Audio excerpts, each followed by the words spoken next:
demonstrate a photo, more specifically, a mobile photography. So we first gonna talk about the history. So in the history of smartphones, the first smartphone was invented by IBM in 1992. IBM, or International Business Machines Corporation.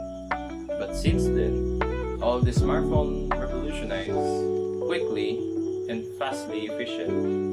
So in smartphone world, photography isn't the known best for its class, especially in the time of 2000s until now. So basically, smartphones revolutionized from the first smartphone who availably commercially was the iPhone 2G by Steve Jobs from Apple, which is to say, he dominated the market after Nokia and Motorola and BlackBerry, who dominated the phone market at the time, which was in 2007. So now we're gonna discuss about the photography. So now the photography, as we all know, it was started on a painting, now recorded in an image using a film, and now it is now processed digitally.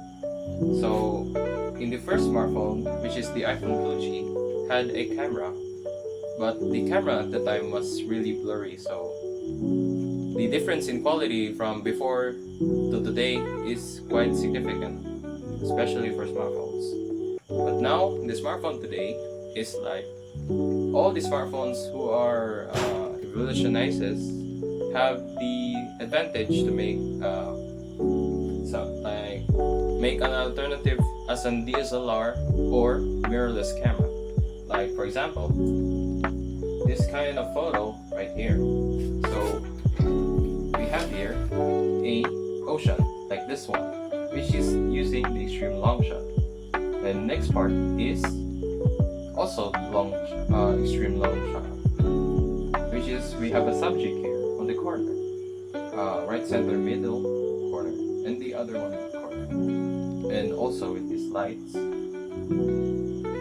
we have a subject here, all that. So how may I do the example you ask? So we have here a smartphone. So I'm gonna show you the layout for this one. And here we have the exposure, which is controls the light sensor to how light gonna consume inside the sensor. And this one is shutter speed, which controls how the camera pictures out. The next part is the ISO, which is to say to control also the light, but in the sense that it's more modular, and also it has more settings for how many lights to fill inside an image.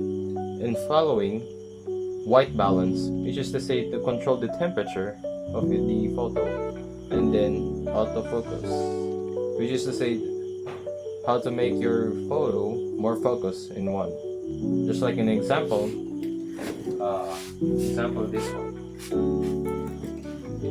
like this one. This focuses here in the part of the shoe, which is to say that brings also the light of the photo. So I'm gonna tell you about more things. So I'm just gonna show you the simplest thing we have here. So for the camera, you can just focus here on the six points here, 6 rectangles, in which you can learn more about angles. So for this one, we have the first angle here. You got a picture here that the subject here is on the left side of the rectangle, which is to focus on the line. And then on the other part, we focus in here so that we can capture a photo, which is to say we have our composition that we need. So we're gonna take a photo. So we're gonna review the photo. And as you can see, that is a very good photo with more detail to tell. So we have another one. It's just to say gonna demonstrate to you more about intuitive camera touch. So using the Pro mode, you can adjust more manually with photos. Especially here, you're gonna take a photo. You gotta control the shutter speed to compensate the light capture. To capture more in of the light, especially to compensate the ISO, which is to capture more light, and controls the exposure at the time, which is controls the light in the background here and also here. And then we can control the white balance from warm to cold. In terms of improving your skills in smartphone photography, you can just use all the basic needs to learn, especially all the demonstration I done, like using the Pro mode and then all the angles. So yeah, that's all everyone. Thank you so much, and and I hope I can give you much more information in the future. And that's all. Thank you.